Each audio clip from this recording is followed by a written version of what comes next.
What's up guys, my name is Ace, and welcome back to Spawn Guides, the series where I cover the most common spawns and how they behave on every map in Advanced Warfare for Team Deathmatch and Domination. In today's episode, we're going to be covering the map Retreat. Let's get into it.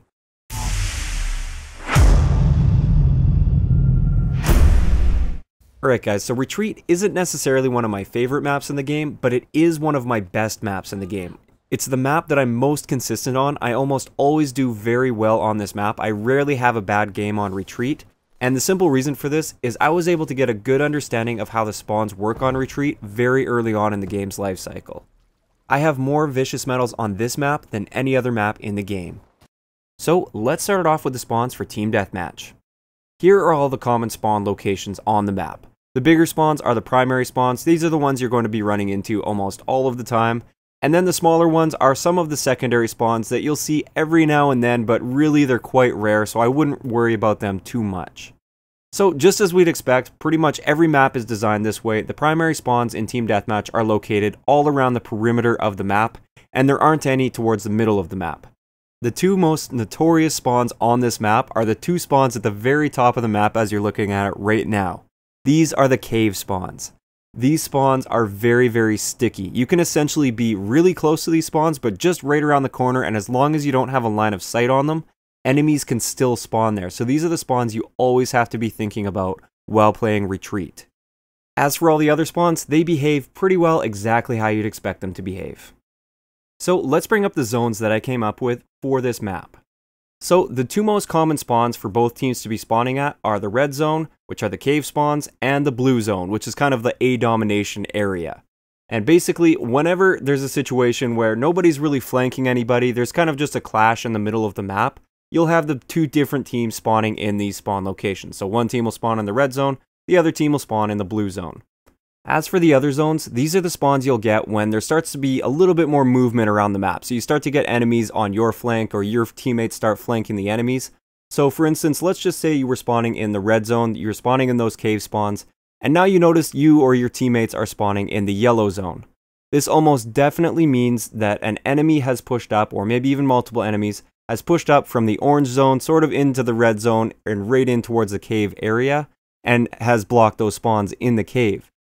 Using this knowledge, you can know that there is somebody on your flank, they're pushing that side of the map, and you can either turn to fight them, or you can just deal with the situation however you feel is best, but you know that there's enemies pushed up into the caves. On the other end of that, let's just say your team was holding the blue zone, and suddenly you start spawning in the green zone. This almost definitely means that an enemy has pushed up into the blue zone and is now blocking those blue spawns, so just be ready for that enemy that is probably on your flank. So it's as simple as that for Team Deathmatch. Once you know these spawn locations and you sort of understand the zone system, and you understand the fact that those cave spawns are very difficult to flip, it's pretty easy to predict spawns on this map.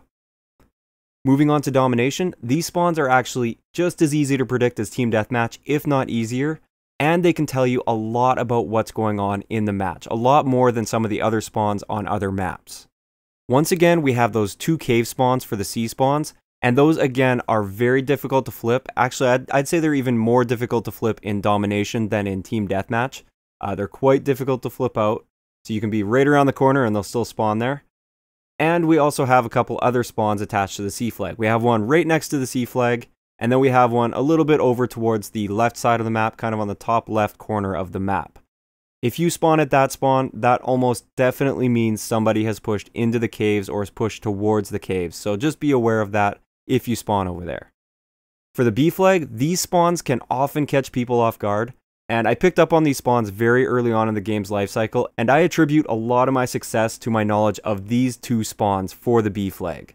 So there's the two primary spawns for the B flag. These are the ones we really have to worry about. Those secondary ones, they don't happen too often, so I wouldn't really worry about them too much.